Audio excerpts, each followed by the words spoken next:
దీపావళి శుభాకాంక్షలు. నేను ఈరోజు ఉప్పల్లో ఉన్నటువంటి అమ్మ ఒడి వాలంటరీ ఆర్గనైజేషన్కి వచ్చాను. చాలా రోజుల నుంచి అనుకుంటున్నాను.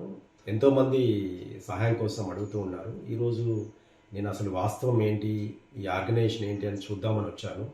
చాలా సంతోషం.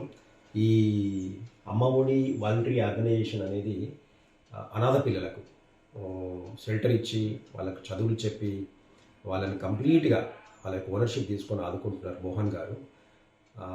నేను ఎలాగైతే సహాయం చేద్దామనుకుంటున్నా అలా మీలో కూడా చాలామంది సహాయం చేయడానికి తప్పకుండా ముందుకు వస్తుంటారు. అలాంటి వాళ్ళకు నా యొక్క సలహా ఏంటంటే ప్లీజ్ సపోర్ట్ అమ్మ ఒడి వాలంటరీ ఆర్గనైజేషన్. మీకు తోసినంతగా మీ కెపాసిటీలో మీరు సహాయం చేయొచ్చు.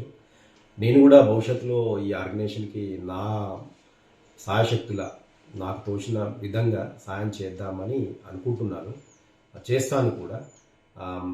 మన అందరం కలిసి సమాజంలో ఇలాంటి అవసరం ఉన్న వాళ్ళకి ఖచ్చితంగా హెల్ప్ చేయాలి. ఒకటే డౌట్ ఏంటంటే ఏది జెన్యూన్గా ఉంది, ఏది ఫేక్గా ఉందని తెలియనటువంటి ఇప్పుడు ఉన్నటువంటి సమాజంలో మనం ఒకసారి చెక్ చేసుకోవాలి అనే ఉద్దేశంతో వచ్చాను. సో నేను చూసిన విధంగా కంప్లీట్గా విజిట్ చేశాను, వీళ్ళతో మాట్లాడాను. ఈ ఆర్గనైజేషన్ చాలా జెన్యూన్గా వాళ్ళు హెల్ప్ చేస్తున్నారు. మనం కూడా ముందుకు వచ్చి వాళ్ళకి జెన్యూన్గా మనకు తోచినంతగా సాయం చేద్దాము. Thank you.